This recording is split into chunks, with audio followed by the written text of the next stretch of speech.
Volume 2 Chapter 26. Is this a dream? Henry asked when she held up a suit of armor in both hands. Though it was leather by the touch, it was like no leather she had ever felt. It reminded her very much of the touch of the skin of lizards. No. Unless I miss my guess, that's dragon leather, Nfaya said, running his hand over the back of the black leather. Though his voice was calm, his mind was racing. Less a dragon, but still impossibly expensive stuff. Nfaya reached into the wagon and took out a small wand carved of twined wood, the likes of which he'd never seen. The various cords of wood spiraled around a solid core and ended at an unfamiliar-looking green gem. A praise magic item. He cast his spell, and froze. This is. Master Gown is just letting us have these? Nfaya asked, aghast. Henry shook her head. No, even if he offered, I couldn't accept that. We're buying them from him in installments. She stared long and hard at the leather armor in her hands. Even with no magical skill, she felt sure there was an enchantment of some type on it. He's telling us to fight, that it's our turn to protect our homes.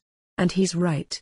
Around the wagons, a crowd had gathered. There were 8 large wagons lined up end to end.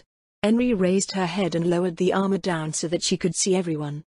When Master Gown visited us, we needed saving. When Sir Merman came to us, we needed saving again. Now we have to save ourselves.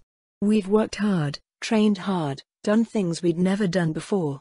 Now Master Gown has given us the chance to prove we are worth his time. We know someone is coming for us to avenge the death of a worthless lord. We didn't do anything. And still we're going to die for it. I'm done with that. Done with all of that.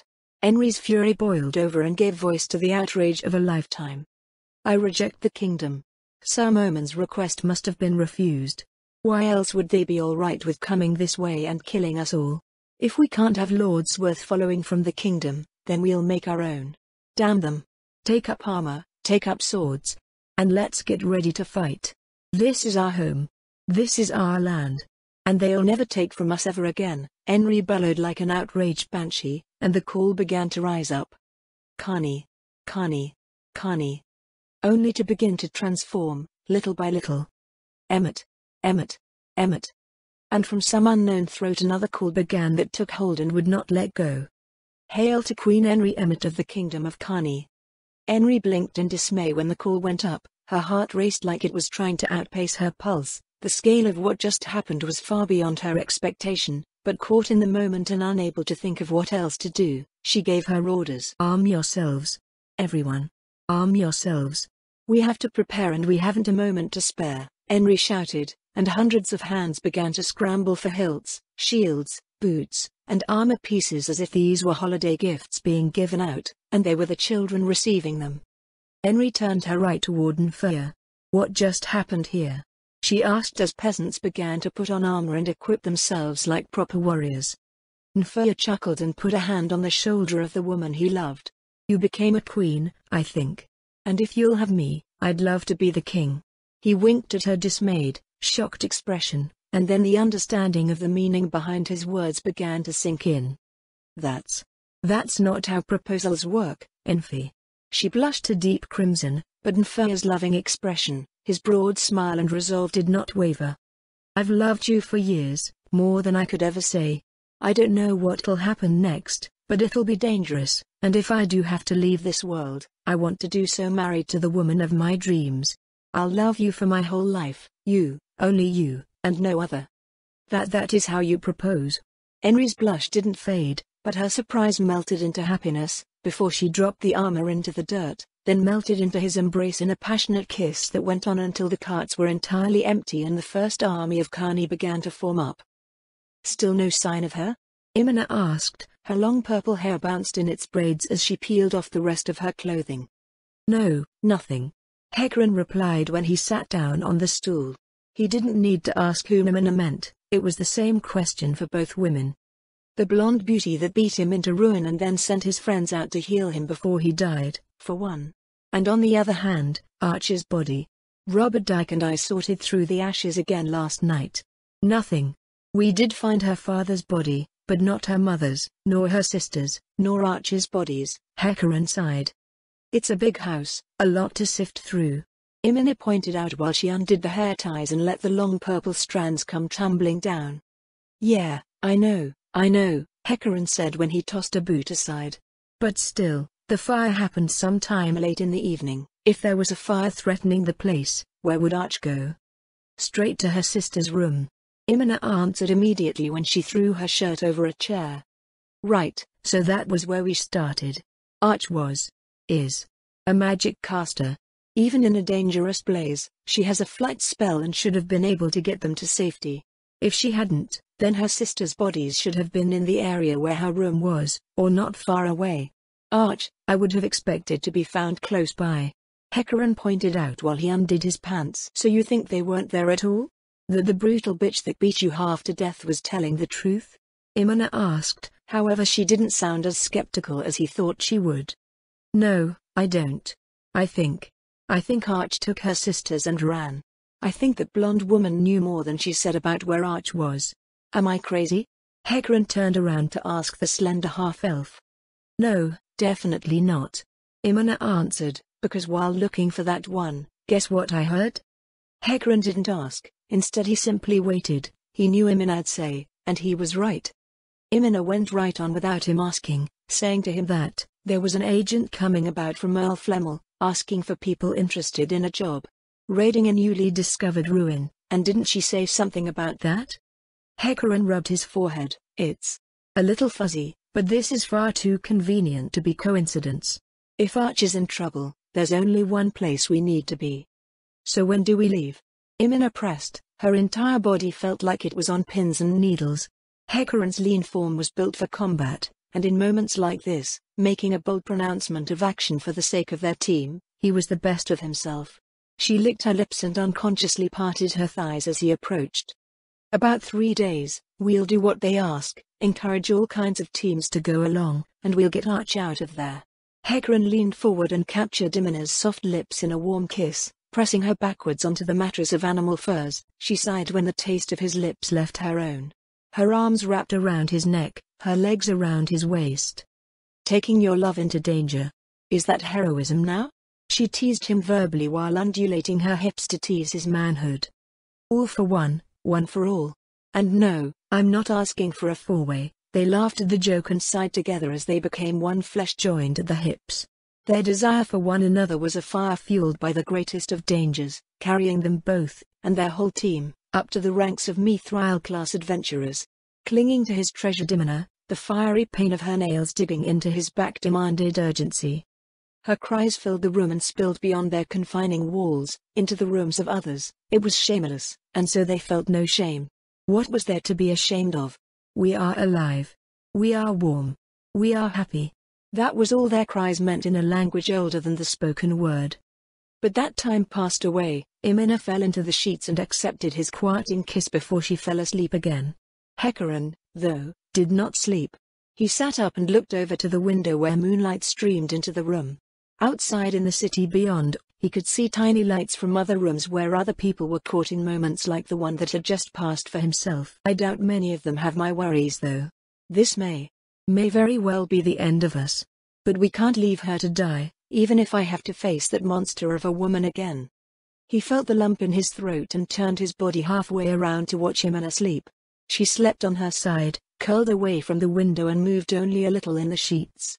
He could see half a smile still on her face, and all he could do was watch her breath. Wake her up, ask her to stay behind. Let Robadick and I go, we'll get her out, you buy the drinks for us. He had the thought and hated himself for it. She'd slap me for the very idea. He knew that thought was the truth as soon as he had it, and so he didn't give it voice. He reached down to the bottle at his feet, took a long hard swig, then set it down, and slid into bed. He spooned against her, and she, long accustomed to his warmth, nestled herself more closely into his arms. He breathed in the scent of her hair, and only then, and very slowly, did Hecaran go to sleep. Prince Zaynak swallowed hard, very, very hard, and very often. His thighs hurt, his ass hurt, his back hurt. He did everything he could not to wince at every bounce of the horse beneath him. At his back, 7,000 soldiers marched, enough to convince his brother not to make a fight of things and to come back to the capital before he started something he couldn't finish. My stupid brother thinks he's just teaching some lords a lesson, but my sister was right. His line of march will take him straight to Carney, if he butchers the place Master Gown and Sir Moman rescued, right after we honored them both. I can't even begin to imagine the falling out that will happen between the royal family, the nobles, the newly honored, the mage we want us to save, and even the guild. Prince Sainak's grim pondering was the only thing that kept him distracted from the pain in his body as he tried and failed to get used to life as a field commander. At least I could get more people together, faster, than my damn fool of a brother. An advantage that wouldn't go unnoticed by the nobles when it came time to select the next heir. Prince Zainak was only 2 days on the road when he came across the first ruined village. Having never seen death so close, let alone the ruined aftermath he found, he felt his stomach lurch. A woman who might have been pregnant before, and thus too slow to flee, had been killed somehow. She lay on her side, her arms still lay over her belly, but maggots and blowflies now made her body their home. A foul, putrid odor came off her corpse and her eyes were gone, turned into empty sockets that stared up accusingly at the prince, as if to blame him for her lot. Her clothing was mere tatters, ripped open where beasts had sought access to the flesh modesty once had concealed. Bones lay exposed everywhere, and the odor grew so strong that Prince Sainak had to clutch to the reins when he leaned over and openly vomited into the dust. "First time, my lord?" a soldier at his back asked, and handed over a small white cloth. Prince Sainak wiped his mouth of the acidic fluid that clung around his lips and then spat into the dust to clear the raw taste from his tongue. "Yes. Yes it is. I've seen dead men before, but nothing like this, not so close at least." "You get used to it, my prince," the soldier said with a grim face that denied any desire of Zainak's that he was making a joke. The prince offered back the cloth, but the young swarthy soldier who offered it, shook his head. "Keep it, my prince, this is the first time I didn't need it myself. I guess I'm past the vomiting stage." "The war?" Prince Sainak asked. The young dark-haired soldier gave a regretful nod. "Yes, my prince. I command a company during those. I've seen this every year for the last 5 years, though not quite like this, and usually we don't stick around to see what the rot looks like. Could we? Unless there is a reason, perhaps we should move on." Prince Sainak cleared his throat and tucked the cloth into his saddle bag for future use. Yes, we should."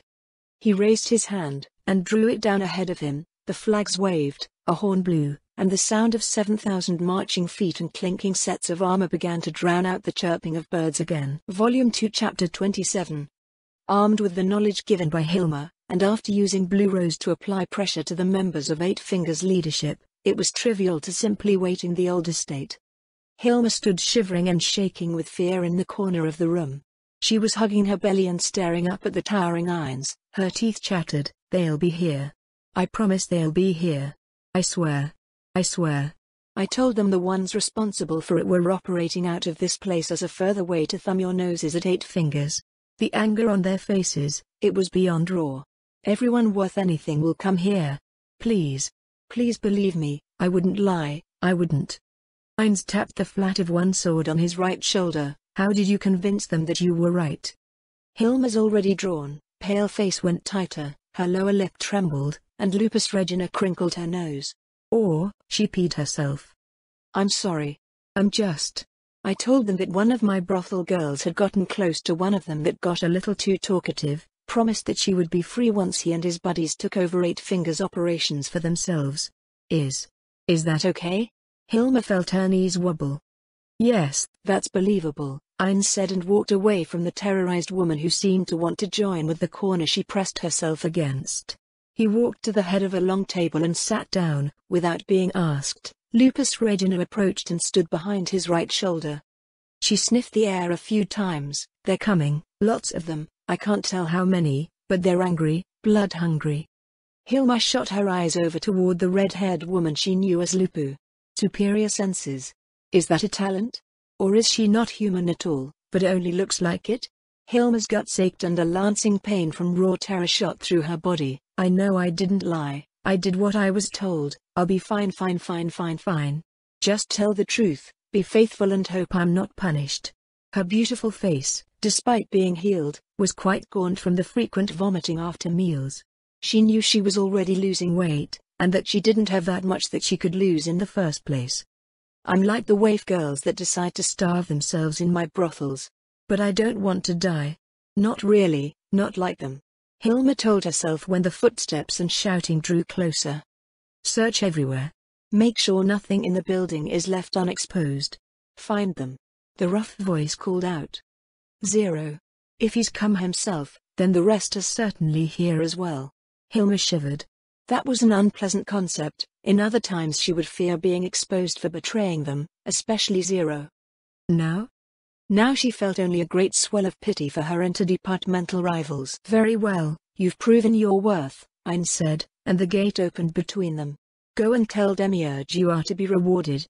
Hilma's eyes were out of his view thanks to the portal, but she knew that her eyes shone like the sun. Master.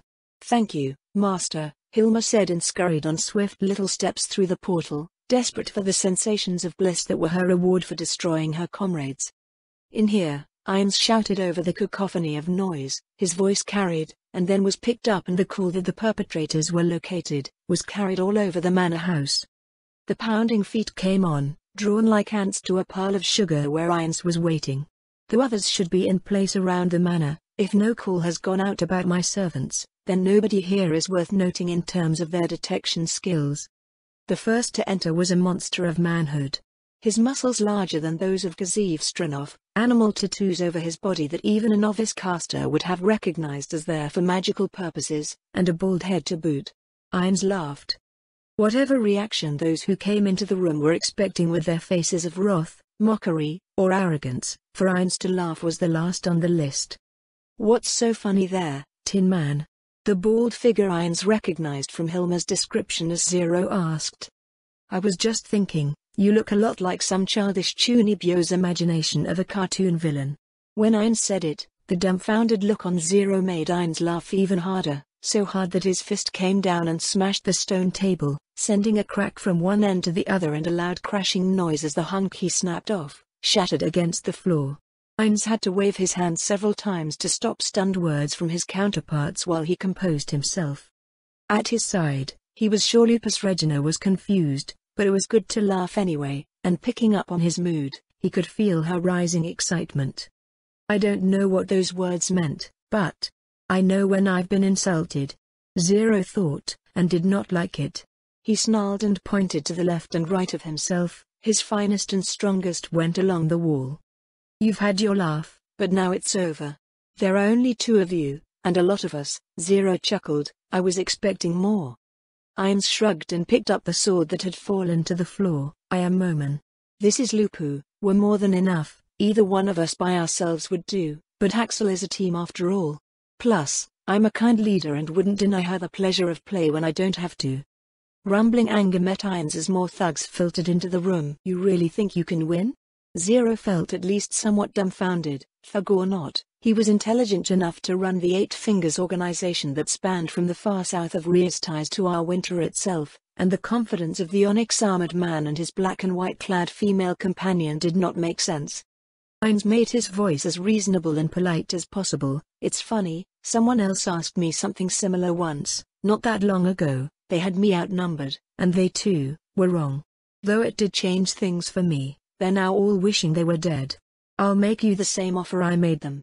Ines held out an open hand. Go to your knees, offer your lives to me, and I will make your deaths quick and painless. Or resist, and you will beg for death before sunrise. Zero frowned.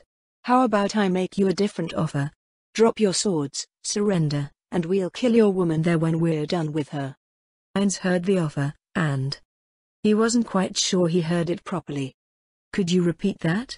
Ines asked with the utmost courtesy as he slowly rose from his seat. I said, Zero repeated himself, drop your swords, surrender, and we'll kill your woman when we're done with her. Ines looked down at Lupus Regina, the beautiful battlemaid, clad in the clothing given to her by one of his dear friends, the girl he regarded as one of the children left in his care. She looked up at him and cocked her head. Moman, sir, did he just? Ines tapped the side of his helmet for a moment, then looked back over to Zero. Just to clarify, did you offer to kill the child of my friend after you were all done raping her? Zero's face became smug. Trying to bite time. I'll teach you true strength, he said, and began activating his shamanic tattoos. Ines stood stock still, processing what he understood to be an acknowledgement of his question. Then he lost all reason. Zero lost sight of his opponent in an instant, but before his facial expression could even register confusion, he was falling over and did not know why. What happened? He wondered when he landed hard on his side and rolled onto his back. Out of the corner of one eye, he saw the Onyx warrior sever the head of the undead king, Davarnok, whose body began to dissolve before he knew he was killed. Edstrom had enough time to raise her blades, but they fell with a clatter before the first screams of horror could rise up. Lungs were just in taking breath to scream when Zero saw Lupu flash past overhead and slap Succulent's head from off of his body, and shove her mouth into the jaw of Peshurian, and tore it away from his face along with part of the helmet. It clattered on the stone beside Zero's face. He had perfect teeth. I didn't know that. It was an absurd thought to have in the midst of the whirlwind of death, and then the pain hit him when he caught sight of the reason for his fall. Both of his legs had spun away from his body after being severed, and he toppled over onto the stone floor. The smell of copper, fear, and fluids was thick in the air, even more so than the dwindling screams. Malmvist attempted a thrust. His red hair bounced and his mouth opened to let out not a battle cry, but a childish cry of fear. The fear of one who knew it was futile. Malmvist was right. The great sword of the Dark Warrior slashed through him at the waist and sent his upper body spinning off to one side, leaving his lungs intact to let him scream while he lay dying. If they're dead, the rest weren't even worth bringing. Zero understood, and he began to try to pull himself over to his severed legs. The smell was rising, the noise was falling as the pair tore through the ranks of his finest as if there was a time limit. His hands touched wetness that was flowing over the floor like spilled milk. Red, he rolled over onto his belly. Just get to my legs. If I can push them against my body, I can mend myself and run. The sound of his hands slapping into the blood-soaked stone was all he could hear clearly. The slaughter was carrying on out of view. The red-headed woman was clearly laughing, but so far away. His slaps of hand to stone as he dragged himself, that was like the crashing of waves onto the shore by comparison to their distant melee and amusement. Malmvist's screams were fading too, becoming groans that were becoming lesser themselves with every passing second. Zero was counting the inches, so close. So close. His breathing became labored. The rough stone didn't hurt the hardened body, but the blood and the bodies that now lay scattered about were obstacles in their own right. More than once he had to stop, grab a corpse, and use his strength for the low task of casting the lump of meat away to spare himself the time to climb over it. Seconds count. Go. All of you. Become a shield for me. Give up your lives so I can get my legs and run. He silently gave the command that not a single one of them would have obeyed if there were a chance of escape. Somehow though, his warrior instincts told him that they weren't going anywhere but to the ground. A broad, joyful smile of the sort that had not touched Zero's face since boyhood, found its place when his hand at last clasped his left leg. His bloody fingers closed over the blue fabric at the calf, and he rolled himself onto his back and tried to sit up. As he grunted at the pain, he felt a violent kick to his back that sent him tumbling end over end across the stone floor, bashing his head and arms and the stumps of legs across the surface. He lost his grip on the leg, which tumbled away and fell with a wet plop into a puddle of red. You threatened to hurt one of my little girls. You threatened my maid. One of the children of my dear friends. Ainz's wrath was beyond measure. The sea of blood he had shed was not yet enough to slake his wrath. Lupus Regina's heart was aglow while she watched her master slam his foot down over and over again on the crumpled form of the former crime boss. Limbs were smashed into paste, and nothing was there to hold him back. But still, despite the warmth in her heart that she was eager to both boast of and share with her sisters when she got back to Nazarick, she couldn't help but pout. "Moment, sir, can I play with him, just a little, before we take his head?" she asked with a demure look down into the bloody floor. She shuffled her feet and kicked aside some stray intestines. Her maid outfit was quite soaked with red, and her long braids were dripping as if the color was draining from her strands in liquid form. Ainz halted. His breathing was heavy with wrath, but he stepped back. "He is yours, Lupu. Do what you want. But by dawn, take his head. We need to present it, and the rest of the leaders' corpses, to the king." "Course," Lupu said and pranced over to the groaning lump of ruined muscle. "You really screwed up, huh? Oh well. More fun for me. This one's on you," she giggled, and took on her werewolf form, and under Zero's gurgled protests, choking on his own blood and wishing for a death that was far too long in coming, All he could do was wait while she ate him a little bit at a time. Until, true to her word, there was nothing but a head with a face frozen in a final look of terror. Right as the sun began to peek over the horizon, and shine its warming light on the carnage of cooling bodies that were strewn about the estate. Demiurge mentioned needing documents for his pawn to use. I'll call for him to send servants to snatch them and make copies. You can use the estate to clean yourself off before we go, Ines suggested, and Lupus Regina gave him an eagerly bobbing nod of her head. Right away, Moman, the red-haired battlemaid said with the utmost happiness, and made her way to the baths. A productive evening makes for a productive morning ahead, Ines said before sweeping his blade out, casting aside the remaining drops of blood that stained the dark weapon. Then he cast his spell, and sent his orders to Nazarick, ready for the next phase of their plans to begin. Volume 2 Chapter 28. Prince Barbaro sat atop his horse. That was his favorite place to be. It let him tower over everyone. His back was straight, his broad shoulders even broader thanks to his expensive orichalcum and mithril-plated armor. He felt the sword sway at his side. In most occasions, he would have been quite happy right here. Being looked up to, being admired for the powerful man he knew himself to be. But now he was vexed. Tell me what you just said. Tell me. One more time. He spoke very slowly and glowered down at the scout. They have a wall, a very impressive wall, and people on top of it say they're not opening the gate. They said. The soldier on his knees cleared his throat and lowered his eyes to distance himself from the repetition. He can sit his purple ass on his purple throne back home, but he'll never set foot in here. He cleared his throat again and added, Majesty. Prince Barbaro felt his face turn red with anger. Were we able to get a spy to infiltrate the other day and look for anyone matching the description of the ones we're looking for? The scout bit his lip and reached to his side where a bag hung. They dropped this.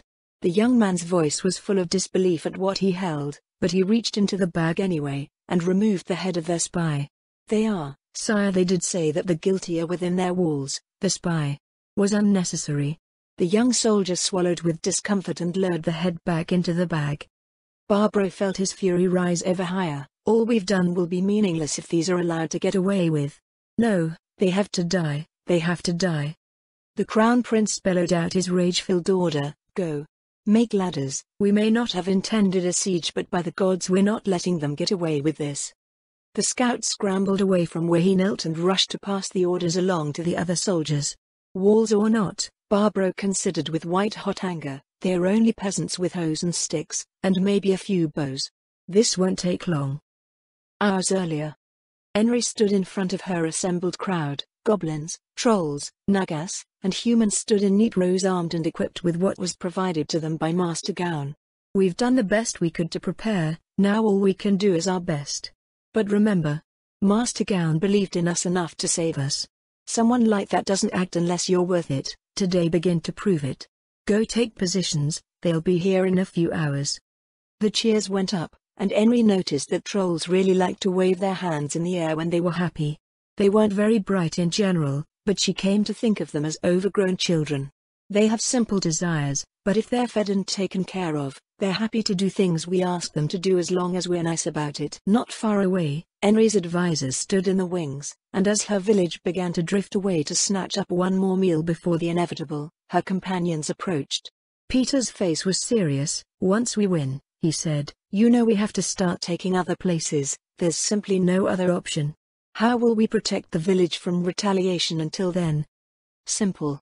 Nina chimed in, Miss Lupo taught me a lot on the way here, and if we keep them guessing, keep them having to respond to us, they won't get a chance to attack.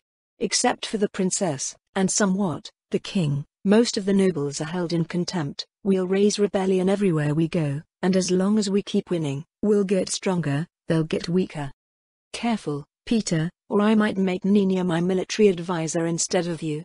Henry gave a silvery laugh, but then added at his pretended look of offense, she's right, of course. I know we can't stay here. Henry, unsure of what else to do, held a hand tight over the hilt of the sword she wore on her belt. She looked over to the recently returned Nina. Was a week there really that good? Nina bobbed her head up and down, her short brown hair, still cut like a boy, waved in the breeze. Master Gown had me stand in a circle, I floated up, I heard a funny noise like falling coins, and then it was like a torch lighting up in the darkness and I could see what I couldn't before. According to the master, I went from a 9 to a 14. He called it power leveling. I have no idea what that means, except that I'm now a better magic caster than ever. Henry traded a glance with her husband-to-be. He shook his head silently. He didn't get it either. It's fine either way, as long as we win. We can worry about the finer points later, right? Britta asked, tapping her sheath with one hand. Yeah, the lady's right. Lucrete remarked, as long as we win here, everything is fine. We've got enough arrows and weapons, we have a plan, and they're not expecting our reception. Lucrete's silly expression and charming eyes were gone. He was now the scout, the hunter, the practiced veteran adventurer. My only real concern is the lack of true battle experience, but hopefully desperation makes up for that. There's nowhere to run and they know there's no mercy ahead for any of them, or for us, for that matter. Do or die. Do or die. Nfia shot out and thrust his hand into the center of the knot of people. The quiet Juggin was the first to thrust his hand atop Nfia's. Do or die, he said in the rough voice typical of goblins. Do or die. One by one they repeated the phrase, finally capping off with Henry, who put her hand atop the rest and added her own, do or die, to theirs. I think a royal house just gained its motto. Peter grinned and both Nfia and Henry gave a solemn nod. If we survived today, then yes, we did. Henry replied, now let's get to our part, and then we wait. The sound of hammers and ropes and the shouting of low-ranking soldiers busy about their tasks weren't Barbro's favorite sounds. The ground under their feet was churned up and foul-smelling. The undisciplined soldiers were mostly one jump beyond peasants, and peasants just relieved themselves wherever. As a result, they were not well used to camp discipline, so the smell of piss was acrid in his nostrils over most of the camp after just a few hours of preparing to take the walls. So far, there'd been no sally, there'd been no negotiations. There'd been no noise of any kind. It was unnerving really, how quiet it was. His more experienced soldiers, the better trained and those who had seen battle against the Empire, or bandits, or even monsters in a few cases, were some comfort. I still wish I had more people though. The prince thought, despite reviling the stench. The only tent that was up was his own, and that had little more than a cot and the woman he'd brought for his own comfort and recreation. He licked his lips again. Lake Hughes. As soon as I'm king, I'll make life difficult for you until you give in. The whore made a passable substitute at least. 8 Fingers really knows how to break them. I might have to throw down a few nobles and raise a few of that organization up. I can use people like them. Plans for the future, the throne he could practically feel under his ass already, were running through his mind when the young lord serving as an officer approached on horseback. He saluted his prince, slamming a mailed fist over the heart.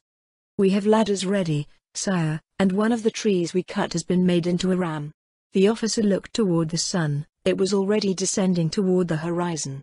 Should we wait until morning or? Absolutely not. This should finish what we set out to do. There's no reason to delay. The prince barked and shouted, call to arms. Make ready. Like swarming ants, the soldiers of the Riastai's kingdom assembled into lines. Not many ladders were ready, but it didn't take a lot either, not by Barbro's estimation. Behind him, out of reach of their arrows, his soldiers were lined up 8 rows deep, each man holding the space between 2 rungs. The ladders were crude things that no carpenter would take pride in. Simple ropes bound in cross patterns along uneven branches hastily stripped. Privately, Barbro wondered, will those even hold up when they're climbed? Some of them he knew likely wouldn't. The ram will be good enough. Once they're in, it's over. The bloodshed ahead was comforting. But it's all right, if only a few make it up, that's all it will take. These are just peasants. He thought, squinting, is that? Lucrete stood with leg back, side facing the host ahead. He knocked an arrow and drew it back. The bow he'd taken from the wagon was, according to Nina, the best one in the lot. Buffed for range, he relied on himself for accuracy. His muscles were loose and ready, easily handling the heavy draw. Breathing was slow, his martial arts were ready, his eyes narrow and clear. Peter's orders clear in his mind, pull the turtle out of its shell. His fingers opened, releasing the arrow and it flew from the string, screaming over the field. This is going to really piss them off. He grinned, and atop the wall up and down the line, The other archers waited for the signal for them to rise. "I hit it," Luke Root said. Henry frowned. "How do you know it hasn't reached him yet?" "Because I'm Luke Root, and I may be lecherous, perverted, cocky, obnoxious." Beyond the wall, they heard shouts of shock and dismay. Henry snapped her head away from the blonde archer to see the man on horseback picking himself up from the muck. "But he does hit what he aims at," Britta acknowledged, albeit with a roll of her eyes. She took out her sword and whacked his butt with the flat of it. "But so do I, so keep your hands to yourself till I bring the drinks." Britta grinned up at him, and Luke Root lightly rubbed the leather seat of his pants. He looked down at the red-haired adventurer and made a sheepish grin, again a playful and boyish man Henry had come to know. "Yeah, he's mad," Henry said with a dry, clinical voice. Barbaro felt the horse wobble for a moment before he fell. He had enough awareness to fling himself from the saddle to keep his leg from being crushed, and landed face first into churned-up mud. He planted his hands on the soft ground and began to rise. The acrid taste of somebody, or many people's piss, lingering on his tongue. He spat the filth from off his tongue and went to wipe his mouth, only to find his arms and hands were no better off than his face. He whirled to face the walls. The archer responsible was waving his arm as if saying hello to an old friend. "Peasant. Insolent scum. Disgusting worm." Barbaro roared his outrage like a wounded lion and drew his sword. It was slick in his muddy glove, and he bellowed out, "Attack!" His soldiers hesitated for a brief second, and then let loose a battle cry of their own. Recent victories over peasants had given them some confidence at least, and so they jogged forward, ready for another easy win, walls or no walls. Till the screaming began overhead. As the attacking host came on, Peter put his hand on Henry's shoulder. "Now, my queen." She then climbed atop the small platform where the banner of the kingdom flew, and tore it down, cutting the thin ropes with her knife, and tossing it down into the muck in front of the gate. In its place, she raised another pole, with a new banner. Solid vibrant green, except for the center, where a sheaf of wheat stood up. It caught the wind when Henry unfurled it, a further defiance that would earn her a torturous death if she failed. Still, her fingers did not waver, her golden hair caught the wind and billowed at her back, and her defiance was made final. Archers rose to their feet, drew, and loosed. The first volley was going to be the least accurate, and so the first arrows used had not iron heads, but little hollow wooden cones with slits cut throughout for the air to pass through. This created a whistling noise like the screaming of demons when done in a mass. The unholy wailing overheard was enough to slow the courage of the soldiers trotting toward the wall, but not halt it. "Draw!" Luke Root shouted again. "Loose!" he bellowed and began firing arrows of his own. The village was outnumbered. Even with the refugees, even with their numbers increased, the very real possibility of death was ever present. He drew and loosed again. Arrow after arrow left his hands and came to rest in the face or neck of an unlucky soldier.